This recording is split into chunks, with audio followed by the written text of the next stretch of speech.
40லேருந்து ஒரு 55 60 வயசு வரைக்கும் உள்ள அந்த ஏஜ் பீரியடில் நீங்கள் இருக்கீங்களா அப்படின்னா நம்ம இதை பற்றி இன்றைக்கி பேசலாம். ஜென்ரலாக இந்த ஸ்டேஜில் உங்களோட இமோஷன்ஸ், உங்களோட ஐடியாஸ் மாறுறது நீங்கள் கவனிச்சிருக்கீங்களா? நிறைய விஷயங்கள் சரியில்லைன்னு நீங்கள் சின்ன வயசில் நினச்சது இப்போ அது பண்ணால் என்ன அப்படின்னு உங்களோட ஐடியாலஜிஸ் சேஞ்ச் ஆகுது, உங்களோட பிலீஃப் சிஸ்டம் சேஞ்ச் ஆகுது, இல்லைன்னா உங்கள் பர்சனாலிட்டியில் ஒரு சேஞ்ச் வருது. நீங்கள் நோட் பண்ணியிருக்கீங்களா?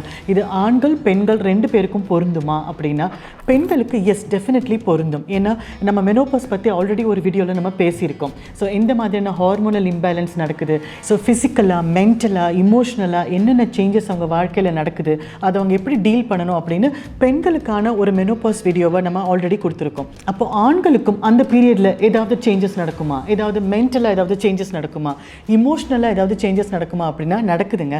ஆனால் ஆல்மோஸ்ட் எல்லா பெண்களுக்கும் நடக்கிற அந்த மெனோபாஸ் சேஞ்சஸோ இல்லை ஹார்மோனல் இம்பேலன்ஸ் மாதிரியோ எல்லா ஆண்களுக்குமே நடக்கணும்னு அவசியம் இல்லை. ஒரு சில ஆண்கள் இந்த 40 வயசை தொடும்போது 60 வயசுக்குள்ள ஒரு 3 to 5 இயர்ஸ் ஒரு சின்ன ஒரு சேஞ்ச் அவங்க லைஃப்பில் நோட் பண்ணுவாங்க. நம்ம அதுக்கு பேர் மிட் லைஃப் கிரைசிஸ் அப்படின்னு சொல்லுவோம். ஸோ முன்னாடியே சொன்ன மாதிரி எல்லாருக்குமே இந்த சிம்டம்ஸ் இருக்கணும்னு அவசியம் இல்லை.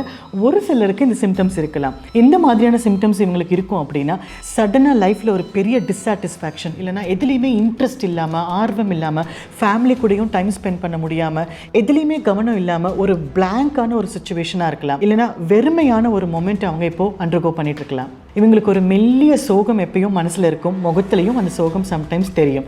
அதே மாதிரி மூட் ஸ்விங்ஸ் இருக்கும். டக்குன்னு சந்தோஷமாக இருப்பாங்க, டக்குன்னு அப்படியே ரொம்ப கோவமாக மாறிடுவாங்க, திடீர்னு ரொம்ப மூடியாக மாறிடுவாங்க.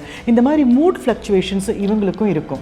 ஸோ இந்த நெகட்டிவிட்டி ஜாஸ்தி ஆகும்போது ஒரு குரூப்பில் மிங்கிள் ஆகாமல், வெளியில் ஒரு இடத்துக்கு போகாமல், ஒரு ஃபங்க்ஷனுக்கு போகாமல், யாராவது நம்மளை ஏதாவது கேள்வி கேட்டுருவாங்களோ, என்னப்பா இன்னும் செட்டில் ஆகலையா, அந்த மாதிரி ஏதாவது கேள்வி கேட்டுருவாங்களோ அப்படிங்கிற ஒரு பயத்தில் எல்லாரையும் அவாய்ட் பண்ணி, ஐசோலேட் பண்ணி, நம்மளே நம்ம தனியாக ஒரு தீவு மாதிரி ஆகிறதுக்கு சான்ஸ் இருக்குது. ஸோ அதுக்குள்ளே போகும்போது தான் நமக்கும் டிப்ரெஷன் அப்படிங்கிறது வரத்துக்கு வாய்ப்பு இருக்குது. ஸோ இதெல்லாம் வராமல் இருக்கணும், நம்ம ஐடென்டிட்டி நம்ம இந்த மாதிரி நெகட்டிவாக நம்மளே பார்க்காம இருக்கணும் அப்படின்னா நம்ம என்ன பண்ணணும்?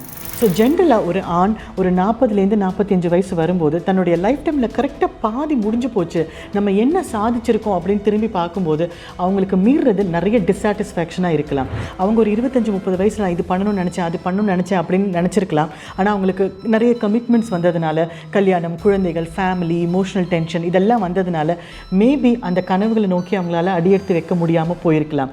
ஸோ அந்த ஃப்ரஸ்ட்ரேஷன் இப்போ அதோட தாக்கம் இன்னும் நிறைய இருக்கும். அது மட்டும் இல்லாமல் இவங்களோட சமகால நண்பர்கள் இப்போ ரொம்ப சக்ஸஸ்ஃபுல்லாக இருக்காங்க, நிறைய சாதிச்சிட்டாங்க, பெரிய விஷயங்கள் ஏதோ பண்ணியிருக்காங்க. அப்படிங்கும்போது இவங்களோட உள் மனசில் அவங்க கூட இவங்களை கம்பேர் பண்ணி, பார்த்தியா அவங்கெல்லாம் அப்போ நல்லாவே இல்லை, இப்போ பாரு எவ்வளோ சூப்பராக வந்துட்டாங்க, நான் அப்போ எவ்வளோ நல்லா இருந்தேன், என்னால் அச்சீவ் பண்ண முடியலையே அப்படிங்கிற ஒரு சின்ன ஃப்ரஸ்ட்ரேஷன், ஒரு வெறுமை அவங்க மனசுக்குள்ளே வந்துடும். ஸோ அந்த ஒரு கம்பேரிசனை ஹேண்டில் பண்ண முடியாததுனால தான் இந்த ஃப்ரஸ்ட்ரேஷன் எல்லாம் இவங்களுக்கு கொஞ்சம் கொஞ்சமாக வெளியில் வர்றது. இந்த சோகம், நெகட்டிவிட்டி, மூட் ஸ்விங்ஸ் இது மட்டும் இல்லாமல் சில பேர் அடுத்த ஸ்டெப்புக்கு போய் தன்னை ரொம்ப கூலாக காட்டிக்கணும், நமக்கு ஏஜ் ஆகலை, நம்ம ரொம்ப யூத்தாக தான் இருக்கோம் அப்படின்னு அது காட்டிக்கணுங்கிறதுக்காக அவங்களோட ட்ரெஸ் சென்ஸை ரொம்ப சேஞ்ச் பண்ணுவாங்க. பார்லருக்கு போகிறது, ஹேரை வேறு மாதிரி செட் பண்ணிக்கிறது, ரொம்ப கூலாக இருக்கிற மாதிரி ஒரு பிஹேவியர் அவங்க வெளியில் கொண்டு வர ட்ரை பண்ணுவாங்க. இதுலேயே மிக சிலர் அடுத்த ஸ்டெப்புக்கும் போகலாம்.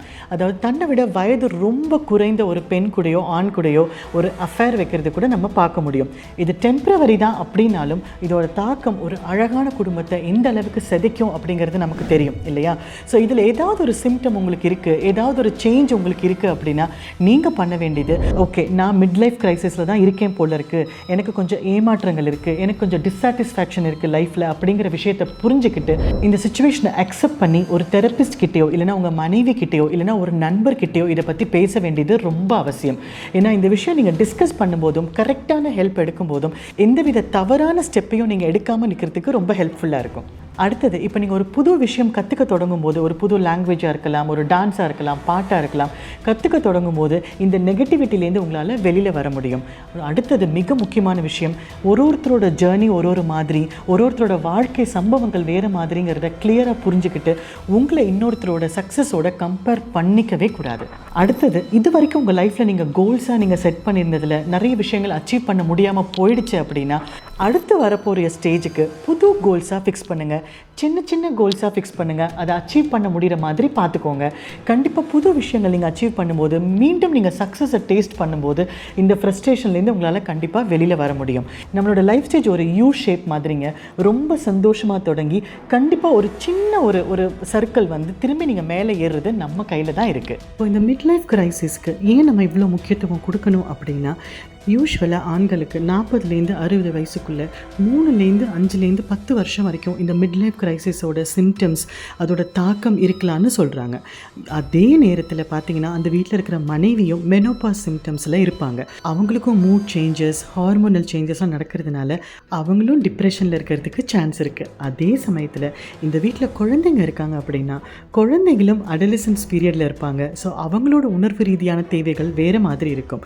ஸோ ஒரே ஃபேமிலி இருக்கிற ஆண், பெண், குழந்தைகள் எல்லாருமே இமோஷனல் சேஞ்சஸும் ஹார்மோனல் சேஞ்சஸும் அண்டர்கோ பண்ணுற இந்த ஒரு பீரியட் கண்டிப்பாக வாழ்க்கையில் ரொம்ப முக்கியமான காலகட்டம். ஸோ குடும்பத்தில் இருக்கிற எல்லாரும் ஒன்றா உட்காந்து இதுதான் எனக்குள்ளே நடக்கிற விஷயம், இந்த மாதிரியான எக்ஸ்பெக்டேஷன்ஸ் தான் எனக்கு இருக்குது, இந்த மாதிரியான சேஞ்சஸ் என் உடல்லையும் என் மனசுலையும் நிகழுது அப்படின்னு ஒருத்தரோடு ஒருத்தர் மனம் விட்டு பேசும்போது கண்டிப்பாக அந்த குடும்பத்தில் எப்போவுமே அன்பும் அழகும் நிறைஞ்சிருக்கும். ஸோ இந்த டிரான்சிஷனை எப்படி ஹேண்டில் பண்ணுங்கிறத நமக்கு தெரிஞ்சுக்கிட்டோம் அப்படின்னா கண்டிப்பாக நம்மளோட ஜேர்னி ரொம்ப சக்ஸஸ்ஃபுல்லாகவும் சாட்டிஸ்ஃபைடாகவும் ஜாய்ஃபுல்லாகவும் இருக்கும். All the best.